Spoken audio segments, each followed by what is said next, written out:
Alright.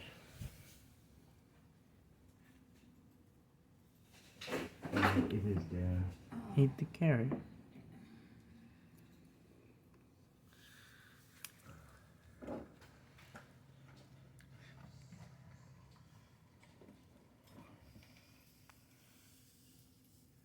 By the way, you're not playing with those in the house.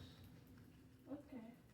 Take them to, like, right out front or out on the field or something. So you guys got more room and don't accidentally hit something when you're swinging them.